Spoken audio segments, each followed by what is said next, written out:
Hi everyone, welcome to Korean Express YouTube channel. Today I'm going to introduce you all to a very important Korean verb, 아니다. So, without wasting any time, let's start. The first thing that comes in our mind that what is this Korean verb 아니다? What does it mean? So let's see the answer to this question. 아니다 is most of the times categorized as a descriptive verb in Korean, okay, and the English translation of this verb is to not be, right?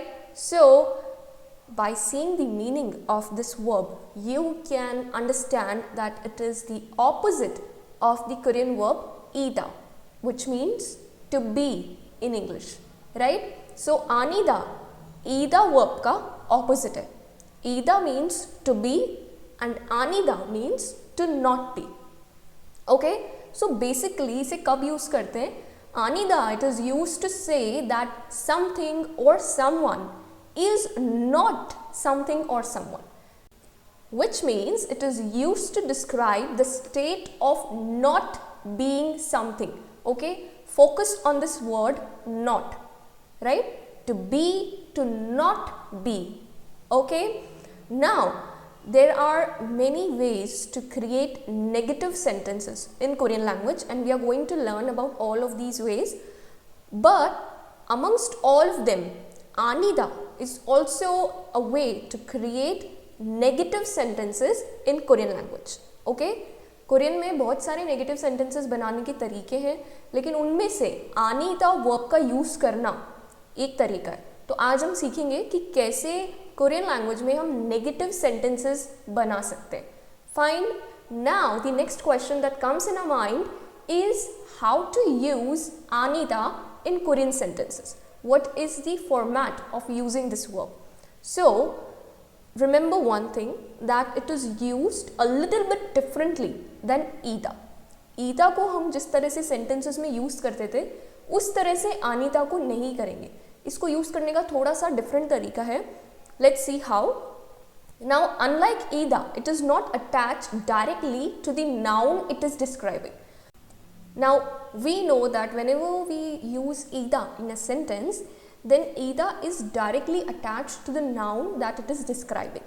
Fine, but this is not the case with anida. Anida noun से directly attached नहीं होता है. It is a separate term in a sentence. Fine.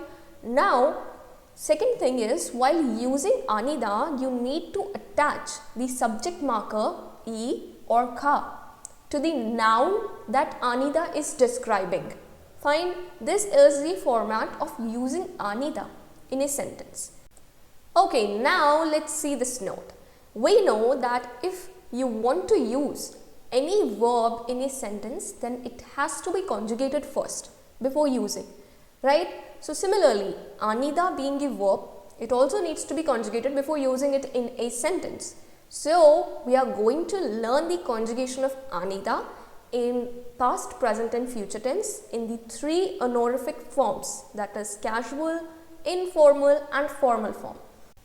Okay, now remember one thing, that anida is conjugated according to the same rules of conjugation used for conjugating ida.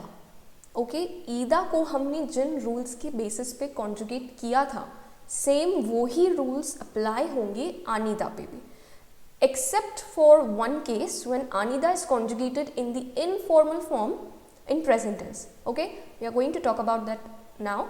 So first let's start with the past tense. In the casual form, anida is conjugated as 아니었어. Okay, then in the informal form, 아니었어요. In the formal form, 아니었습니다. Fine, this is the conjugation in past tense. Now, in the present tense, let's look at the conjugation of anida. In casual form, it is 아니야. Next, in the informal form, anida is conjugated as 아니에요. Okay, this is slightly different than the conjugation of ida.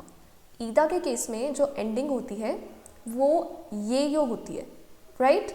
And in case of anida, it is ayo. Fine. Next, in the formal form, it is conjugated as animnida. Now let's talk about the future tense. So in casual form, it is anil koya. In formal form, anil koeyo. And in the formal form, anil koimnida. So this is how you conjugate anida in the past, present and future tense in the casual, informal and formal forms of conjugation. Fine. Now let's take a look at some example sentences to understand how to use anida in Korean sentences. I have taken both positive and negative sentences to understand the difference between ida and anida more clearly. Okay. Let's look at the first example. I was a student. So in Korean, it will be 나는 학생이었어. Here you can notice that we have conjugated the verb ida in the past tense. Okay, and the sentence is in casual form. Now, if you want to say I was not a student, ये एक negative statement हो गया. तो आप इसे कैसे बोलोगे? 나는 학생이 아니었어. Okay, here you can notice we have used the word anida, conjugated it in the past tense, and see the format. As I said, e or ka, that is the subject marker, it is attached to the noun that is being described by anida. तो यहाँ पर जो noun है वो क्या है? Student, 학생. तो उससे subject marker attach हो गया e, and then comes anida. So in past tense it is 아니었어. Fine. Let's look at the second example. That thing is a book. In Korean it is 그것은 책입니다. Fine. Here also ida verb is used in the present tense and in the formal form of conjugation. Now if I have to say that thing is not a book, so it will be 그것은 책이 아닙니다. You can notice the format for using the verb anida in the sentence. Now let's look at the third example. It says I will be a doctor. So in Korean it is 저는 의사일 거예요. Here the verb ida is conjugated in the future tense in the informal form of conjugation.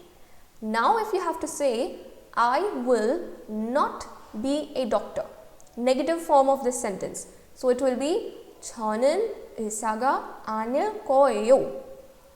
Okay, this is how you use anida in Korean sentences. Okay, so this was all about anida, the Korean verb, which means to not be. So I hope you liked this video. Don't forget to like, share and subscribe Korean Express YouTube channel. Thank you.